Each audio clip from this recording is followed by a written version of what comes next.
नमस्कार प्रिय कन्या राशि वाले और उगते हुए कन्या राशि वाले।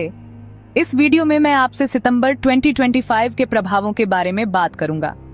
अगर आप तैयार हैं तो शुरू करते हैं। सबसे पहले मैं बताना चाहता हूं कि यह महीना भाग्य, कर्म घटनाओं और महत्वपूर्ण नई शुरुआतों के लिए बहुत निर्णायक होगा। इसका कारण यह है कि इस महीने दो प्रमुख ग्रहण होंगे, एक आपकी राशि में और दूसरा मीन राशि में, आपकी 7वें भाव में। ये ग्रहण विशेष रूप से रिश्तों, व्यापारिक साझेदारी और व्यक्तिगत विकास के क्षेत्रों में असर डालेंगे। 1 सितंबर को शनि आपकी 7वें भाव में वक्री चाल शुरू करेगा और मीन राशि में अपना अंतिम दौर पूरा करेगा, जो 28 नवंबर तक रहेगा। इस दौरान 7वें भाव के मुद्दे जैसे रिश्ते, साझेदारियां और कानूनी मामले आपको आखिरी बार परखेंगे। अगर आपने इन क्षेत्रों में कोई चीज अधूरी, टाली हुई या पूरी नहीं की है, अब आपको स्पष्टता मिलेगी। जो कार्य रुके हुए थे वे पूरे होंगे। आप अपने प्रयासों के परिणाम देखेंगे और अगर जरूरत हो तो रिश्तों या साझेदारी में निश्चित फैसले लेने होंगे। 2 सितंबर को बुध कन्या राशि में प्रवेश करेगा और आपके पहले भाव में आएगा। इस बदलाव के साथ आपकी बातचीत की तीव्रता बढ़ेगी। आपको महत्वपूर्ण खबरें मिल सकती हैं, समझौते कर सकते हैं या प्रमाण पत्र, शिक्षा जैसी ठोस घटनाएं अनुभव कर सकते हैं। पिछले समय की कर्म घटनाएं सामने आ सकती हैं। यदि आपने अतीत में कोई गलती की है तो आपको उसके परिणाम देख सकते हैं। वहीं सकारात्मक कर्म आपको इनाम भी दे सकते हैं।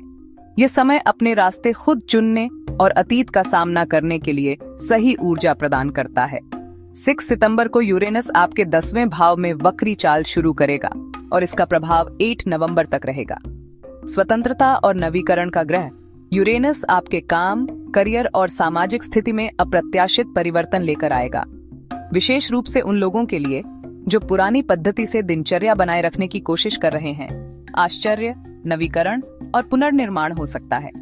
यदि आप कुछ रिश्तों या विवाह में स्वतंत्रता नहीं पा सके हैं तो यह समय आपको साहस देगा और आपको स्पष्ट निर्णय लेने में मदद करेगा। 7 सितंबर को 15 डिग्री मीन राशि में चंद्र ग्रहण होगा। आपकी 7वें भाव में आने वाला यह ग्रहण खास तौर से रिश्तों, विवाह और साझेदारी को प्रभावित करेगा।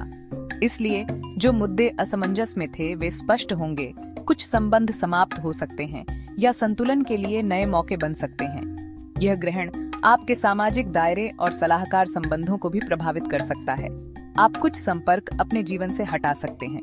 13 सितंबर को सूर्य और बुध का संयोजन कन्या राशि में 20 डिग्री पर होगा। यह संयोजन आपके जीवन में स्पष्टता, प्रबुद्धता और ठोस विकास लाएगा। इसके अलावा यह संयोजन पुराने मुद्दों को सुलझाने, अतीत से जुड़ाव को तोड़ने और व्यक्तिगत विकास के लिए ध्यान या मैनिफेस्टिंग एक्सरसाइज करने के लिए उपयुक्त समय है। 18 सितंबर को मंगल तुला में आएगा और आपके दूसरे भाव को सक्रिय करना शुरू करेगा। इस दौरान वित्तीय मुद्दे, आय व्यय का संतुलन और मूल्य निर्माण के संबंध में तेज विकास होंगे। नए नौकरी के प्रस्ताव, अतिरिक्त आय के स्रोत, संपत्ति या निवेश के मौके आ सकते हैं। हालांकि यहाँ मंगल आपको जल्दबाजी में निर्णय लेने के लिए प्रेरित कर सकता है, जिससे पछतावा हो सकता है, तो वित्तीय मामलों में सावधान रहें। 19 सितंबर को शुक्र कन्या राशि में आएगा। शुक्र के प्रभाव से आप रिश्तों में अधिक कूटनीतिक और मिलनसार रवैया अपना सकते हैं। शुक्र वित्तीय मामलों में भी सौभाग्य और राहत ला सकता है। आपको बकाया पैसा या अपने अधिकार मिल सकते हैं। 21 सितंबर को 29 डिग्री कन्या राशि में सूर्य ग्रहण होगा। यह ग्रहण आपके पहले भाव में पड़ता है, जिससे आपके बारे में नई शुरुआत और महत्वपूर्ण निर्णय होंगे। आपके जीवन में जो मुद्दे संतुलित होने चाहिए, वित्त, स्वास्थ्य, रिश्तों के मामले में नए चक्र शुरू होंगे। अगर आपने पहले अपने अधिकार लेने का साहस नहीं किया तो यह ग्रहण आपको सपोर्ट करेगा। 20 सितंबर को मंगल आपके तीसरे भाव में जाएगा। यह समय दूसरों को अपने विचार बताने, नई शिक्षा लेने, प्रोजेक्ट डेवलप करने और बातचीत में सक्रिय रहने के लिए उपयुक्त है। हालांकि आपकी अधीरता और जल्दबाजी की प्रवृत्ति बढ़ सकती है, इसलिए कॉन्ट्रैक्ट्स और समझौते में सावधान रहें। 22 सितंबर से सूर्य तुला राशि में जाएगा और आपका ध्यान वित्तीय मुद्दों की ओर केंद्रित होगा। संपत्ति, निवेश और आय प्रबंधन प्रमुखता में होंगे। उगते हुए कन्या राशि वालों के लिए काम और विस्तार पूर्वक योजना बनाना स्वाभाविक है। ये समय आपको स्पष्टता देगा कि किन क्षेत्रों पर ध्यान देना है। प्रिय कन्या राशि वाले और उगते हुए कन्या राशि वाले, सितंबर 2025 कर्म संबंधी आमना सामना, और नई शुरुआतों के लिए एक तीव्र महीना होगा। रिश्तों में स्पष्टता, करियर और वित्त में अवसर, सेल्फ ग्रोथ और स्वास्थ्य में सुधार आपके जीवन को दिशा देंगे।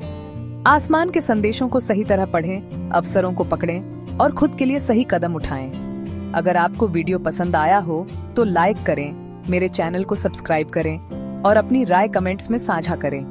प्रिय कन्या राशि वाले और उगते हुए कन्या राशि वालों, आपके कमेंट्स पढ़ना मेरे लिए बहुत कीमती है। आपके समर्थन के लिए धन्यवाद।